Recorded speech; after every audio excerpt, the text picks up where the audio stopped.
Hey les bambins, j'espère que vous allez bien, en tout cas moi ça va nickel. On se retrouve aujourd'hui pour une nouvelle vidéo sur la 28e journée de Ligue 2. 10 matchs analysés ensemble qui sont les suivants. Le Havre contre Saint-Etienne, Quevilly-Rouen contre Metz, Annecy contre Guingamp, Sochaux contre Grenoble, Paris FC contre Bastia, Amiens contre Rodez, Niort contre Laval, Dijon contre Pau, Caen contre Valenciennes et enfin Bordeaux contre Nîmes. N'hésitez pas à venir me rejoindre sur mon site VIP et les réseaux sociaux, Telegram, Instagram et Twitter où j'apparais et je donne une code safe et une code fun tous les jours. N'hésitez pas à venir mettre votre pronostic pour voir si je suis dans le vrai ou dans le faux également. J'aimerais vos critiques positives ou négatives pour pouvoir avancer dans la bonne humeur et la joie. Et également, n'hésitez pas à mettre votre pouce pour faire remonter ma vidéo dans les algorithmes et pourquoi pas référencer au plus haut mon travail. Et également, abonnez-vous. On est au-delà des 13 300. C'est magnifique et je vous en remercierai jamais assez. On fait un point sur le classement et premier Le Havre avec 56 points, 9 points d'avance sur Bordeaux, son dauphin qui est second, troisième Sochaux avec 46 unités, quatrième Metz avec 45, tout est serré entre la deuxième et la quatrième place, cinquième Bastia avec 42, sixième Grenoble avec 41 points, septième Caen avec 40, huitième Quevilly-Rouen avec 39 en fin de classement. Laval est 15e avec 31 points, 16e Pau avec 30 et on bascule dans les places de relégables, 17e Rodez avec 28, 18e Dijon avec 26 à égalité avec Nîmes qui est 19e mais qui a un goal average moins intéressant et 20e et dernier Niort avec 23 unités. Et on attaque par Le Havre contre Saint-Etienne. Les Havrais sont leaders donc largement devant Bordeaux et Saint-Etienne s'est réveillé heureusement car on les voyait descendre en national à une époque. Ils ont eu des points de pénalité en début de saison. Mais maintenant, ils ont 5 points d'avance sur le premier relégable, Rodez. C'est beaucoup mieux. Ils sont même en train de se rapprocher du milieu de tableau, occupé pour l'instant par Guingamp avec 37 points. Concernant les Havrais, donc ils sont vraiment très proches de faire leur retour dans l'élite française. Ils ne perdent quasiment jamais. Ils sont actuellement par contre sur 3 matchs nuls et 2 victoires sur les 5 derniers matchs. Ils ont leur rythme qui a légèrement baissé mais ils ne perdent pas. Les 3 matchs nuls ont été tous à l'extérieur et les victoires ont été toutes à domicile contre Niort et contre Laval dernièrement. On rappellera qu'au match aller, Le Havre s'était imposé 6-0 à Saint-Etienne. À l'époque, les Stéphanois étaient vraiment dans le dur. Depuis, donc, ils se sont réveillés. Ils n'ont pas perdu depuis 6 rencontres avec 4 victoires et 2 matchs nuls. Ils viennent dernièrement de se faire accrocher par Amiens, un but partout. Et ils avaient fait match nul, un but partout contre Bordeaux, donc en déplacement en Gironde. Et avant donc ces 2 partages de points, 4 victoires consécutives très importantes qui les ont donc remis dans la course au maintien. Sur cette rencontre, je vois tout de même Le Havre s'imposer 1-0.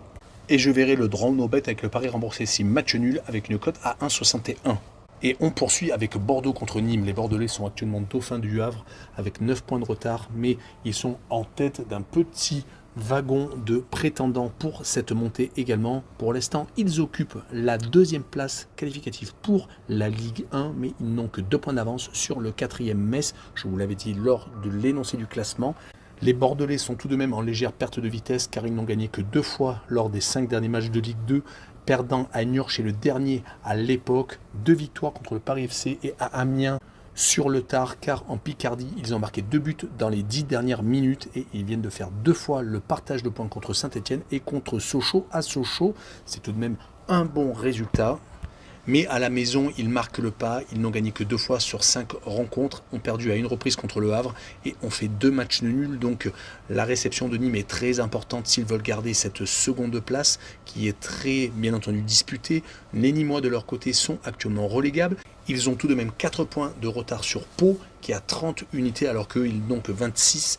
Mais on va revenir sur cette victoire contre Quevilly-Rouen lors de la dernière journée. Un membre du top 8 qui est très encourageante. Il est resté sur une série très inquiétante de 5 matchs sans victoire, 4 défaites et un seul petit match nul, en plus contre un relégable Rodez. Le problème est qu'ils prenaient beaucoup trop de buts et ils ont stoppé l'hémorragie contre Quevilly-Rouen. Mais sur ce match-là, je les vois perdre 2-1 à Bordeaux. Et je verrai les Girondins marquer le plus de 1,5 buts sur le match, une cote à 1,76. On poursuit avec la rencontre Sochaux contre Grenoble, une rencontre de la première partie de tableau entre les Sochaliens qui sont vraiment un prétendant à l'accession en Ligue 1 et les Grenoblois qui ne sont pas si loin que ça avec 41 points, donc 6 points de retard pour l'instant sur Bordeaux. Les Sochaliens ne perdent plus en ce moment, ça c'est un gros point positif. Ils n'ont plus perdu depuis leur réception de Caen le 20 janvier. Avec 4 défaites et 4 matchs nuls, ils sont sur la pente ascendante, même si depuis 5 rencontres, ils marquent un peu le pas, 4 matchs nuls et 1 victoire. Mais un gros calendrier a sans doute ralenti leur progression avec des matchs contre Le Havre, Quevilly-Rouen, Caen, voire Bordeaux. Ils vont donc continuer contre des grosses équipes car Grenoble fait partie tout de même des prétendants.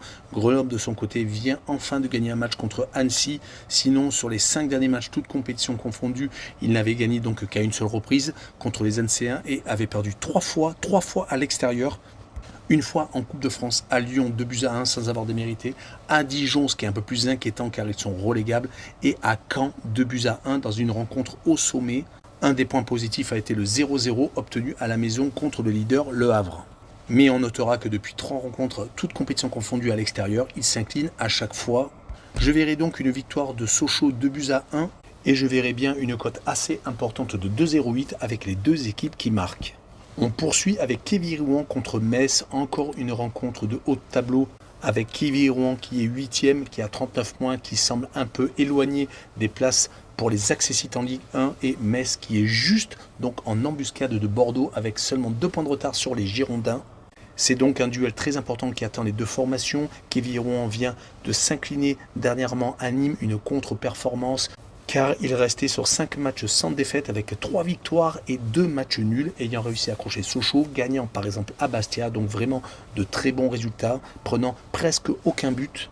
Pour ce qui est des réceptions, ils n'ont plus perdu depuis leur match contre Le Havre le 5 novembre avant la Coupe du Monde. Depuis, donc ils sont invaincus à la maison, 3 victoires et 4 matchs nuls.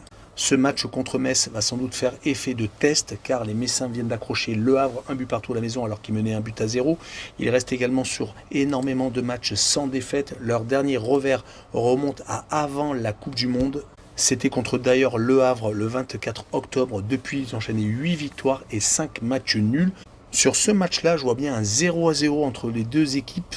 Et je verrai bien le Away No Bet avec le match nul remboursé. 6 victoires de Metz à l'extérieur, une cote à 1,79.